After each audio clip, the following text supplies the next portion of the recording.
બાળકો, આજે આપણે ટોપિક પ્રોટોન અને ન્યુટ્રોનની શોધ તરફ આગળ વધીએ છીએ. ગયા લેક્ચરમાં આપણે ઇલેક્ટ્રોનની શોધ શીખી લીધી છે. આજે આપણે પ્રોટોન અને ન્યુટ્રોનની શોધ શીખીશું. તો પ્રોટોનની શોધ કરવા માટે તો કેથોડ નળીનો જ ઉપયોગ કર્યો હતો, ખાલી એક જ ચેન્જ કર્યો હતો. કેથોડ નળીમાં શું હતું બાળકો? તો કેથોડ તરફથી કણો નીકળતા હતા, એનોડ તરફ આવતા હતા. એ આવે છે કે નહીં એ ચેક કરવા માટે ત્યાં મેં પાછળ એનોડની પાછળ પડદો મૂક્યો હતો, ZNS નો પ્રસ્ફુરણ પડદો. પણ જો એ પડદો ઊંધો મૂકું આ રીતે, આ એનોડ છે ધારી લો અને આ કેથોડ છે, તો પડદો કેથોડ કણો ચેક કરવા માટે પડદો એનોડ બાજુ મૂક્યો હતો.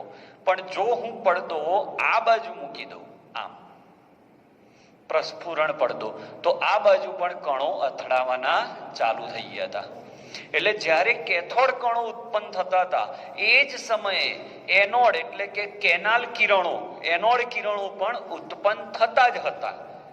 પણ એની નોંધ લેવા માટે કેથોડ નળીમાં સહેજ ફેરફાર કરવો પડ્યો. અને એ ફેરફાર કયો બાળકો? એ ફેરફાર હતો કે જે એનોડની પાછળ પ્રસ્ફુરણ પડદો હતો એ પ્રસ્ફુરણ પડદો કાઢીને કેથોડની પાછળ લઈ લીધો. એટલે એનોડ ઉપરથી ઉત્પન્ન થતા કિરણોની નોંધ તમે સરળતાથી લઈ શકો. આમ ફેરફાર વાળી કેથોડ નળીના મદદથી ધનભારવાળા કણો પણ મળ્યા, જેને એનોડ ઉપરથી ઉત્પન્ન થતા હોવાથી તેને એનોડ કિરણો અથવા કેનાલ કિરણો કહે છે. એ જે ધનભારિત કણો મળ્યા એને જ પ્રોટોન કહેવાય. એટલે પ્રોટોન એક્ઝેક્ટલી શું છે? પ્રોટોન તો કેન્દ્રમાં હોય બાળકો, એટલે કોઈ દિવસ પ્રોટોન ઉત્પન્ન ના થાય. સમજો, પ્રોટોન ઉત્પન્ન ના થાય, પણ જે વાયુ તમે નળીમાં ભર્યો છે એ વાયુ એ ધનભાર મેળવીને આગળ વધે. એટલે સૌથી નાનામાં નાનો અને વજનમાં સૌથી હલકો વાયુ કે જે ધનભારિત છે એ H+ છે. સૌથી નાનો કણ કયો? હાઇડ્રોજન. વજનમાં સૌથી હલકો કોણ? હાઇડ્રોજન. અને એને જો ધનભાર મળે તો એને આપણે પ્રોટોન તરીકે ઓળખીએ છીએ. ક્લિયર રાખજો મગજમાં. કેથોડ કિરણોમાં પ્યોર ઇલેક્ટ્રોનનું વહન થતું હતું, જ્યારે એનોડ કિરણોમાં પ્રોટોનનું વહન નથી થતું, ધનભારનું વહન થાય છે. એ વાયુ પર બેસીને ખસે છે, કારણ કે પ્રોટોન તો પરમાણુના કેન્દ્રમાં હોય. એટલે પ્રોટોન તો કેવી રીતે બહાર નીકળે? પ્રોટોન બહાર ના નીકળે. એટલે જે પેલી નળી છે, નળીની અંદર જે વાયુ ભર્યો છે એ વાયુ એ ધનભારને લઈને આગળ વધે છે. ઓકે, તો આ રીતે એનોડ કિરણો એ ખરેખર પ્રોટોન છે. અને સૌથી સાદો પ્રોટોન આ છે, જેની શોધ ગોલ્ડસ્ટીને કરી. તો પ્રોટોનની શોધ થઈ ગઈ. ન્યુટ્રોનની શોધ ચેડવિકે કરી.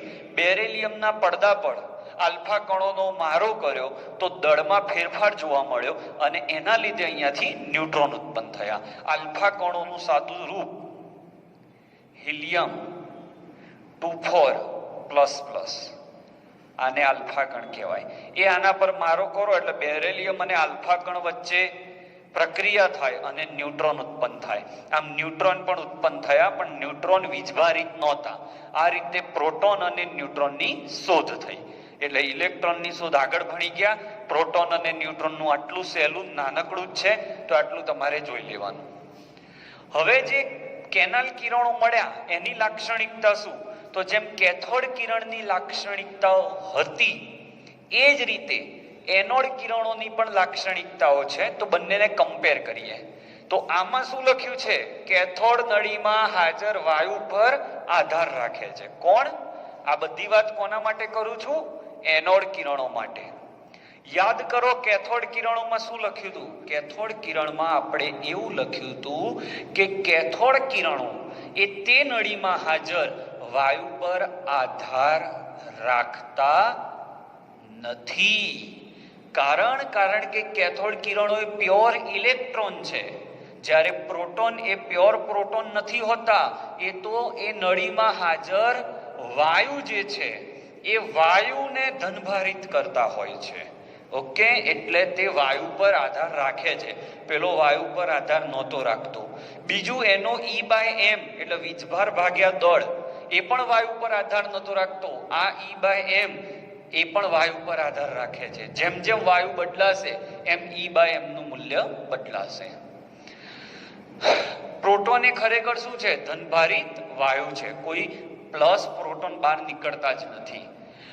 બીજું, પ્રોટોનનો જે ધનભાર છે એ 2 એકમ, 3 એકમ, 4 એકમ, 5 એકમ હોય, પણ 2.5 એકમ, 3.5 એકમ એવું ના હોય. એટલે મૂળભૂત વીજભારના ગુણક સંખ્યામાં જ હોય.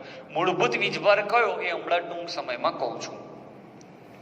હવે કેથોડ કિરણમાં કેવું હતું કે જો હું કેથોડ કિરણને આ રીતે પસાર કરું, કેથોડ કિરણને પસાર કરું અને જો વિદ્યુત ક્ષેત્ર લગાડું, ઉપર ધન અને નીચે ઋણ, તો આ બાજુ જતા હતા.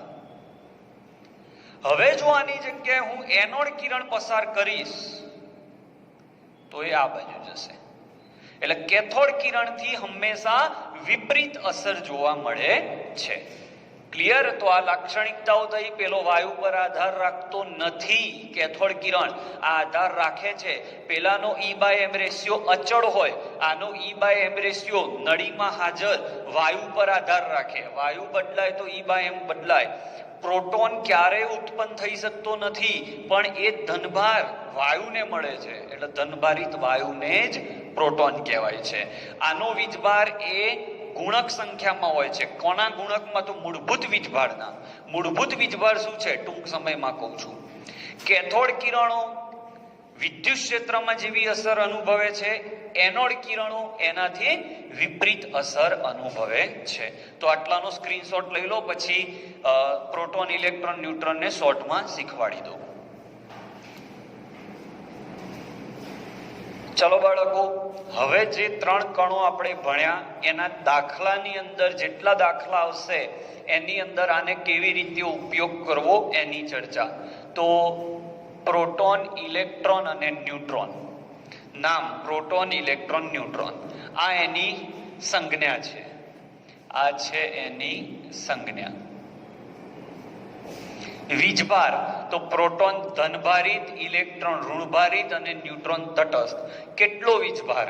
તો આ જે વીજભાર લખ્યો 1.6 × 10⁻19 કુલમ, એટલો જ આનો વીજભાર હોય. પણ આ ઋણભારિત છે એટલે આગળ નેગેટિવ ચિહ્ન બતાવવાનું ને આ પોઝિટિવ. અને આ વીજભારને જ એટલે કે આ ને એકમ વીજભાર કહેવાય છે. હમણાં આપણે વાત કરી હતી ને કે કોઈ પણ વીજભાર એ એકમ વીજભારના ગુણકમાં હોય. એટલે આના વીજભારના ×2 × 3 × 4 એ રીતે હોય છે. 2 પ્રોટોન આવે તો 1.6 × 2 એમ. 3 પ્રોટોન આવે તો 3 × 1.6 એ રીતે. દળ કિલોગ્રામમાં દળ જુઓ 1.67 10⁻27. અહીંયા 9.1 × 10⁻31. અહીંયા -27 અને -31. એટલે આના કરતા આનું દળ 10,000 ગણું વધારે છે. 10,000 ગણું. કારણ કે 4 ઘાતનો ફરક છે. એટલે 1 ની પાછળ 0 0 0 0 4 મીંડા આવશે. એટલે આ દળ બહુ જ ઓછું છે. ન્યુટ્રોનનું દળ લગભગ પ્રોટોન જેટલું જ છે, સહેજ જ વધારે છે. આ એવું તમે 9મા ધોરણમાં ભણ્યા છો કે પ્રોટોનનું દળ આ રીતે ભણતા હતા. પ્રોટોનનું દળ ઇલેક્ટ્રોનના દળ કરતા 1836 ગણું છે. ન્યુટ્રોનનું દળ ઇલેક્ટ્રોનના દળ કરતા 1838 ગણું છે.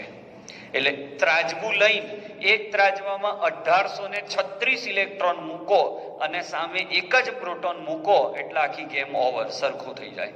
એટલે તો કહેવાય છે કે પરમાણુનું દળ કોના લીધે છે? પ્રોટોન અને ન્યુટ્રોન. આનું તો દળ બહુ ઓછું છે. એટલે આખું પરમાણુનું દળ ન્યુક્લિયસમાં છે. સમજાય છે? આખા પરમાણુનું દળ ન્યુક્લિયસમાં છે. કારણ કે પ્રોટોન અને ન્યુટ્રોન ક્યાં હોય? ન્યુક્લિયસમાં. ન્યુક્લિયસનું ગુજરાતી શું? કેન્દ્ર. એટલે સમગ્ર પરમાણુનું દળ કેન્દ્રમાં કેન્દ્રિત થયેલું હોય છે. વાક્ય ક્લિયર રાખજો બાળકો. યુ એકમમાં તો યુ એકમ આપણે જાણીએ છીએ 1 AMU બરાબર એના કોન્સેપ્ટની મદદથી આગળ વધીએ 1.66056 10⁻²4 ગ્રામ હતું. તો આટલા ગ્રામે 1 એમયુ, તો આને ગ્રામમાં ફેરવવાનો એટલા એ કેટલું, તો તમને સરળતાથી જવાબ મળી જશે. ઓકે, તો યુ એકમમાં એ રીતે લઈ શકાય, એએમયુ માંથી યુ એકમ. હવે આ યુ એકમમાં છે E/m, તો આ તમારો E, આ m, બેનો ભાગાકાર આટલો, આનો E આનો m, આટલો ભાગાકાર, આનો E અને આનો m, તો આનો E 0 છે એટલે E/m 0. શોધક, તો યાદ રાખવાની ટેકનિક, ગોલ્ડસ્ટીને પ્રોટોન શોધ્યો એટલે ગો પી. શું યાદ રાખવાનું? ગો પી. ગોલ્ડસ્ટીને પ્રોટોન શોધ્યો, જો ઈ, ગોપી જોઈ ચેન પડ્યો, ગોપી જોઈ ચેન પડ્યો. વર્ષ યાદ રાખવાના નથી તો પણ કહી દઉં, ગોપી 1886, 1897 અને 1932. કોઈ વર્ષ યાદ રાખવાના નથી. તો આ કોષ્ટક તમારે મિનિમમ 5 વાર લખીને મોઢે કરી દેવાનું, કારણ કે દાખલાઓમાં આની બહુ જ જરૂર પડશે. તો સ્ક્રીનશોટ લઈ લો આનો સરસ. આ સાથે આપણા આ ચેપ્ટરનો ટોપિક નંબર 1 2.1 અહીંયા પૂરો થયો, મૂળભૂત કણો. હવે આપણે સ્ટાર્ટ કરીશું ટોપિક નંબર 2.2, પરમાણુના જુદા જુદા મોડેલ. સ્ક્રીનશોટ લઈ લો.